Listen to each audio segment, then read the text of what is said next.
Sun had only just risen when they brought him out into the yard. I had seen finer specimens of his species, though only on diplomatic missions, and when we attacked the embassy. This would be the first that was executed. When he was brought in front of me, he remained silent. Usually at this point, the begging would begin now. I give you official notice that your execution shall be carried out this morning. I begin formally. You shall be granted a few moments to calm yourself. I ask of you to turn towards the view and kneel for your comfort. But the human made no effort to move. He stood there, facing me. I would rather stand and face you if that's fine, he said nonchalantly. What? But surely you would prefer your last sight to be comf, I said, put out of place. If it's fine with you, he cut me off tersely. I would really prefer it this way. This demand confused me. None in our species has ever requested that they stand facing the executioner. It was unheard of. But I acquiesced. It was his execution after all. I took the position by his side. It was the duty of an executioner not to fire before the time was correct. Are you without fear? I asked. That could be the only answer. Are you really alive if you don't? Of course I'm scared, but bugger it if I let it show. Odd. Out of respect for your origin, I will grant you a last request, I say. It was a custom I found during my research of human execution processes. I suppose a bulletproof vest would be out of the option, he replied in a droll tone. It took me a moment to realize he was not being serious. Humor. Strange given the situation. Eventually, he gave a serious answer. When I was arrested, I had a packet of cigarettes on me. I had expected this. From my breast pocket, I pull out the slightly crumpled packet, salvaged from an evidence locker. I also pulled out a matchbook and offered it to him. He took the packet greedily, stuffing a cigarette into his mouth and lighting it expertly. The human had obviously been craving it for some time.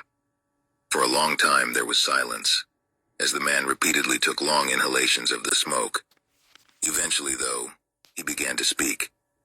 You see, the human started between puffs of smoke. In our species, if we can die standing and facing our killer, it's a final victory of sorts. How so? It shows that no matter if you kill us or not, you didn't beat us.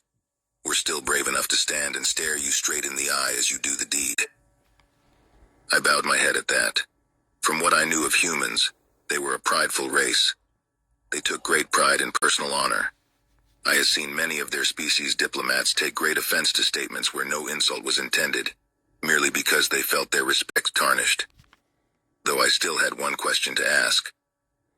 I can understand your desire to remain upright, but why must you stare us in the eye? Surely looking upon your killer's face is not the last sight you want to see. He smiled at that. Well, look me in the eye when you shoot me, alien. Perhaps you might understand then. With that, he took the last puff of his cigarette before throwing the last sub on the floor and crushing it with his foot. Shitty cig anyway, he muttered. Let's get this done with. I walked from his side then, taking up my place some 15 units away. I couldn't miss at this distance. From my holster I took out my pistol, formulaically checking that the ammunition was loaded and the safety was off. On the human's body, I found my mark on the left side of his chest. One shot there would strike his heart, causing a shock wave through his bodily fluids that would cause immediate loss of consciousness. The damage from the bullet would cause death only a moment later. My eyes drifted to his face after that. I kept my promises. I then said the last words that the human would ever hear.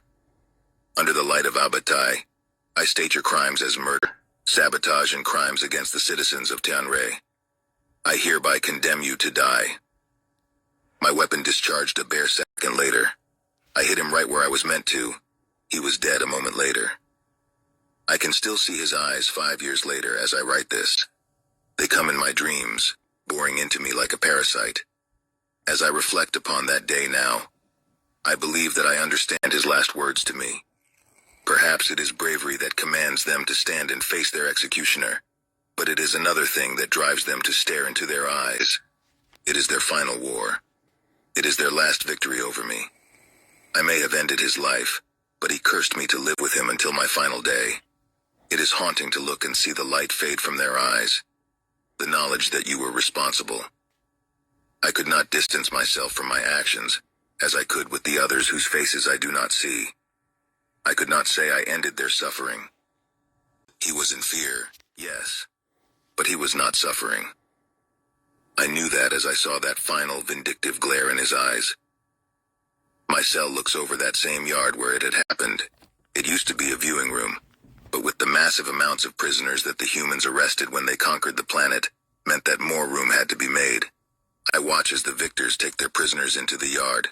Political leaders, generals, war criminals and the like. I saw as they were given the choice to stand or kneel away. Most did the same, kneeling as they desperately tried to avoid their fate by begging for their lives. I could hear the not-so-quiet mutters of the guards as they looked on with what seemed to be pity and disgust. It didn't matter how much they begged. The outcome was the same. My turn will come soon. My trial was months ago. I was found guilty of murder, for in the final days of the war, it was my order that sent 4 human prisoners to their deaths, only a week from the conflict. For that crime I was sentenced to the same fate. I do not regret what I have done.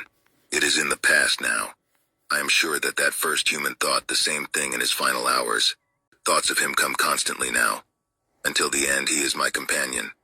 He is still haunting me. He haunts others as well. Sometimes in the yard, hushed groups of humans come. They mill around that same spot, asking the same questions. Is this where it happened? Is this where they died? They would stand there for a while, in solemn vigil for those who died honorably, before moving away once more. The human was right. There was an honor in bravery. I think when I go, I shall take my executioner up on their offer. I will stand as he stood, and look them in the eye as they pull the trigger. I hope I can be as brave as that human was.